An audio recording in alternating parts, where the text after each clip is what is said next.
desafío como este en la vida. Quieren que cuente todas las cosas que hice en mis años en solo 15 minutos. Traten de ayudarme porque nací mujer, soy judía, además tengo carné de locutora. Se imaginan que empiezo a hablar y no sé, pero vamos a empezar a hablar de dónde vine. Mi papá y mi mamá nacieron en Polonia. Mi papá nació en un pueblito que se llamaba y se sigue llamando Béjeve o Bichaua, cerca de Lublin, una aldea donde entraban los cosacos y donde la gente se moría de hambre, y llegó a la Argentina en 1921 para juntar plata, tenía 9 años, y traer a su mamá y a sus hermanas. Mi abuelo había llegado un poco antes. En cambio, mis abuelos maternos son de Varsovia, mi mamá nació en Varsovia, pero se fue a vivir a Palestina cuando tenía 7 años.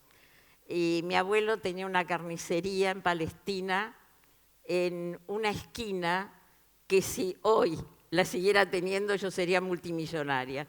Tenía una carnicería en Allenby y Dizengoff, en Tel Aviv, ni más ni menos.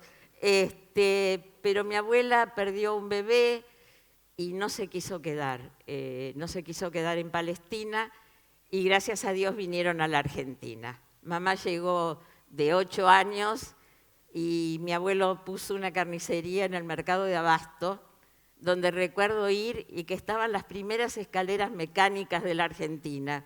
Si hay gente de mi edad ahí se debe acordar lo que era el mercado de Abasto en aquella época.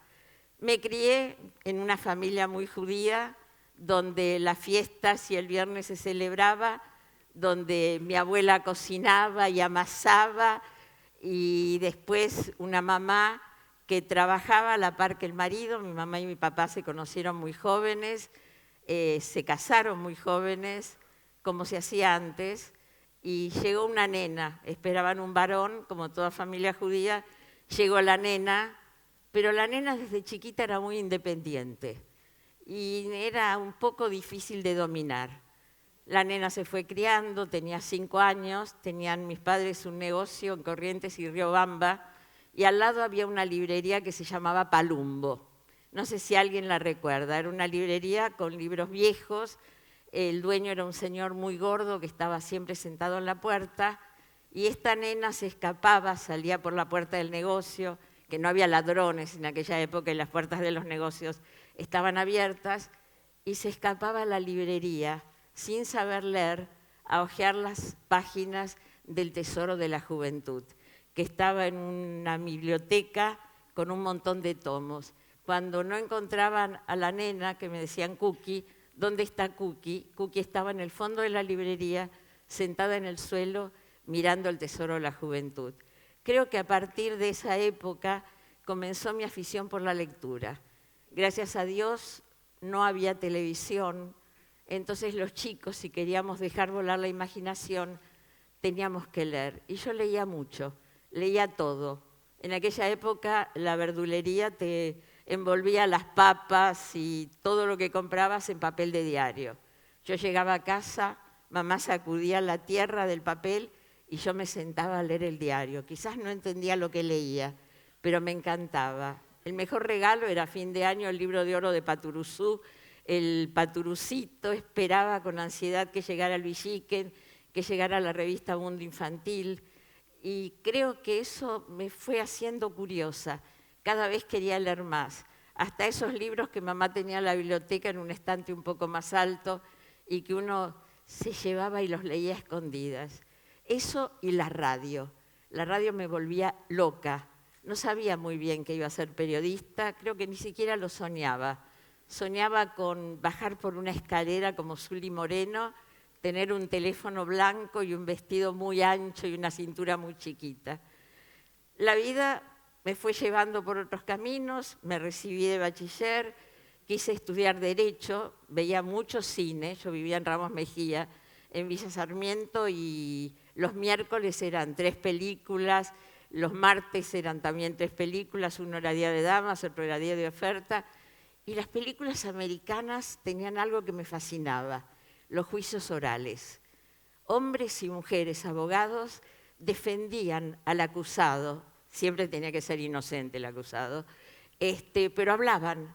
Y mi mamá decía, si a Cookie la dejan hablar, gana todo. Así que entré a la Facultad de Derecho. Pero resulta que me enteré que acá en la Argentina no había juicios orales, que acá, si uno se recibía de abogado, tenía que escribir y escribir y escribir. Así que abandoné. Y decidí, mejor dicho, decidieron mis padres, como buena familia judía, que me fuera por un mes a ver qué es lo que quería hacer de mi vida a Israel. ¿Por qué? Porque la hija de mi tío, el hermano mayor de mi papá, que era el jajam, el sabio de la familia, había hecho aliá. Y como yo no sabía dónde estaba parada, mi tío le dijo a mi papá, ¿qué te parece si mandamos a la nena a Israel, que está la tía allá, la va a cuidar y va a volver ya sabiendo qué es lo que quiere hacer?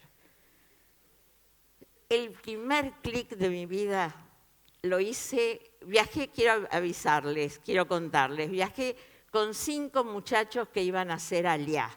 Iban a venir 2 chicas también que eran de Ayomer Atzair, que iban a hacer aliá. Eran de Tucumán, no llegaron, y el día que salí al barco, porque en aquella época se viajaba en barco, las chicas no llegaron, y mi papá se subió al barco, sacó un pasaje y se vino conmigo hasta Montevideo para decirle a los chicos que me cuidaran, que no me dejaran hablar con nadie, que yo era muy inocente y muy chiquitita. Así que se imaginan lo que fue ese viaje con 5 guardaespaldas que no me dejaban moverme a ningún lado. Llegamos a Europa, alquilamos un auto, recorrimos toda Europa y en un momento dado llegamos a París a una TNOA de la Yomer Arzair y ahí conocí a una chica. Hasta ahora siempre iba con muchachos, no podía entrar a tiendas, no podía ver nada de lo que le gusta a una mujer. Esta chica me acompañó a Galerías Lafayette y mi clic se hizo cuando me estaba probando una blusa y me encantaba y me la quería comprar y empecé a buscar a mi mamá para preguntarle qué opinaba. Y me di cuenta que mi mamá no estaba y que desde ese momento yo tenía que decidir por mí misma qué ropa me quería comprar, qué quería comer, qué quería hacer con mi vida, a dónde iba a ir. Llegué a Israel y me di cuenta que todos los jóvenes sabían qué querían hacer de sus vidas, que no era la juventud de acá, donde vos ibas a un baile y tu papá te esperaba en la puerta a las 12 de la noche, o salías con un chico y tu mamá también te esperaba en la puerta a ver cómo te despedías. Y no me quise volver. Me enamoré de Israel, me enamoré de la juventud, fui a parar a un kibutz donde había argentinos y mexicanos, el kibutz Megiddo, y mi mamá me escribía, ¿cuándo volvés? ¿Cuándo volvés? Yo había dejado un amigobio acá que me escribía y me empecé a enamorar por carta y me gustaría, le dije, que te vengas acá a Israel y compartir estos paisajes y esta vida. Y mi mamá seguía insistiendo, ¿cuándo volvés? ¿Cuándo volvés? En Israel, no sé si ahora también, cuando te quedás más de un año, adquirís la ciudadanía israelí sin perder tu ciudadanía argentina. Pero sos ciudadana israelí, tenés que ir a hacer la tzavá, tenía que ir a la colimba. Cuando mi mamá se enteró de eso, que tenía que entrar al ejército, tenía que hacer guardias, tenía que aprender a disparar, no era una zona muy tranquila. Yo llegué a Israel en 1958, ustedes saben que a los 10 años de Israel todavía se seguía luchando en las fronteras, y Guillermo, que era mi amigobio, le dijo, yo la voy a buscar. Mi mamá, chocha. Él vendió un jeep que tenía y le dijo, ya me voy. Mi vieja dijo, momentito, ¿cómo van a volver? Y en barco, porque él había gastado casi todo para sacar un pasaje de avión para llegar lo más rápido posible antes de que a mí me atrapara el ejército. Y mamá dijo, ¿en barco sin estar casados? No. Si usted quiere ir a buscarla, se casan por poder. Y vino un matrimonio amigo de mis padres, me llevó al consulado argentino, hice un poder, lo mandé y recibí un telegrama una semana después, felicitaciones por el día de tu casamiento. O sea que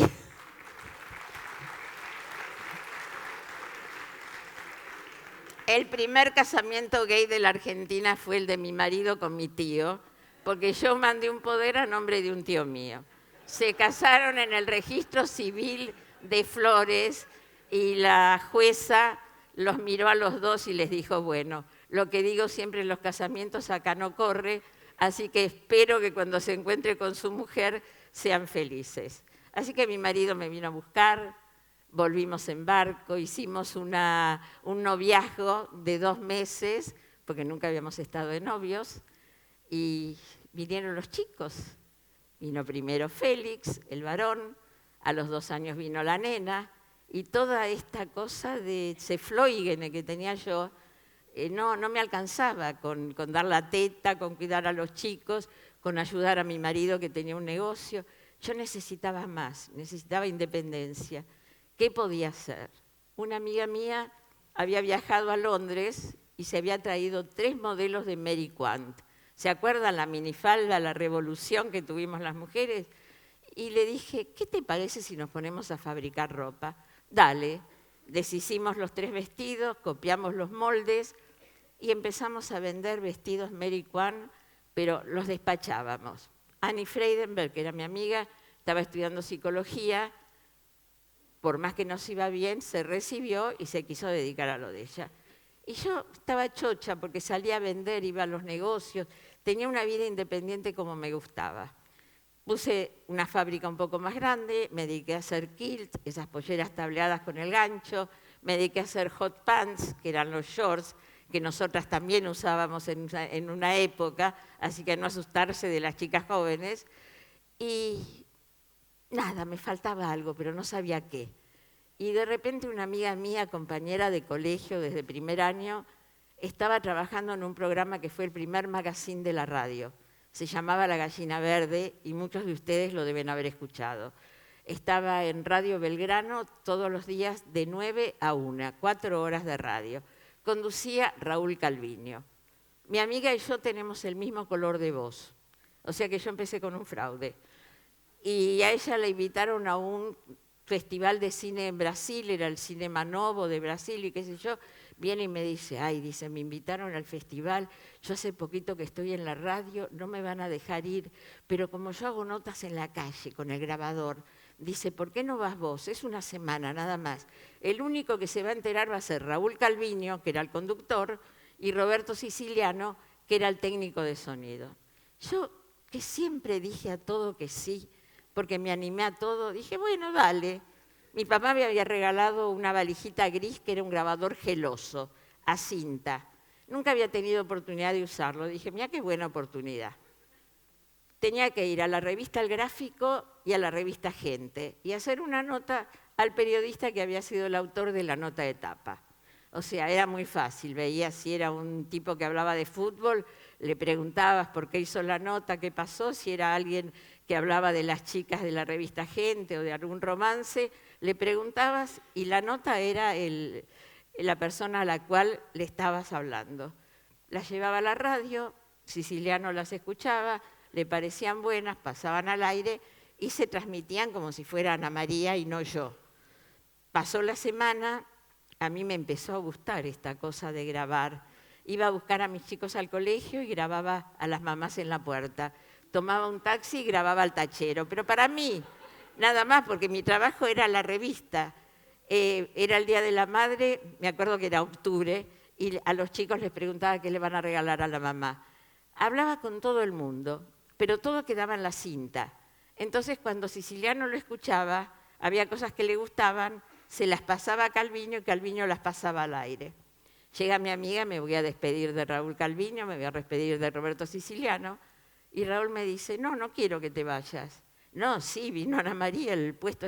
No, es que yo me voy a hacer mi propio programa, que se va a llamar El País en Maxi Cassette, y quiero que te vengas a trabajar conmigo. Abrí los ojos así, lo miré y le dije, pero yo no tengo experiencia. Me dice, pero tenés espontaneidad. Y ahí empezó otro clic en mi vida. Volví a casa, yo tenía en esa época matrimonios jóvenes, mucha plata uno no tenía, con 2 chicos, tenía el living comedor vacío y ahí estaba la mesa de corte, con los moldes, las telas, todo. Yo dije, ¿qué hago? A mi marido no sabía cómo decírselo. Primero se lo dije a la jefa de taller. Y le digo, Emilia, mire lo que me dijeron. Entonces me mira y me dice, ¿quiere que le diga algo? Esta semana yo la vi tan feliz a usted que me doy cuenta que le gusta más eso que estuvo haciendo que esto. Dice, yo me voy a mi casa, gano más como modista y usted siga con el periodismo. Después había que convencer a Guillermo, que era un marido tradicional, pero como sabía que yo era tan cefloide, me dijo, es una michigas más, es una locura más, se le va a pasar, va a ser 10 días, 15 días y después va a volver a casa. Bueno, pasaron 55 años, todavía no me aburrí. Y empecé a trabajar con Raúl Calviño en Radio Splendid, donde salía todas las noches a fechoría. ¿Alguien se acuerda de fechoría? Bueno, cada mesa de fechoría era una nota para el programa. Conocía gente que nunca en mi vida me hubiera imaginado, Miguel de Molina, Tato Bores, todos los artistas a las 12 de la noche estaban en fechoría. Y fue maravilloso. Y ahí Raúl Calviño me dijo, ¿vos querés hablar por un micrófono? No, no me digas que esa musiquita me marca. Que les dije que era un milagro. Que yo no, bueno, lo hago muy rápido, muy rápido, muy rápido. Hice ese programa, estudié locución, me recibí de locución. Yo les dije que no podía ser, tengo que redondear. Llegué como asistente de producción a Canal 7 cuando era el año 78, de asistente de producción pasé a productora, de productora un día dijeron, hay un accidente, no nos queda ningún periodista, ¿te animás? Nuevamente dije que sí, salí a la calle, no salí nunca más de la calle, me gané 5 Martín Fierros, me gané premio Conex, me gané...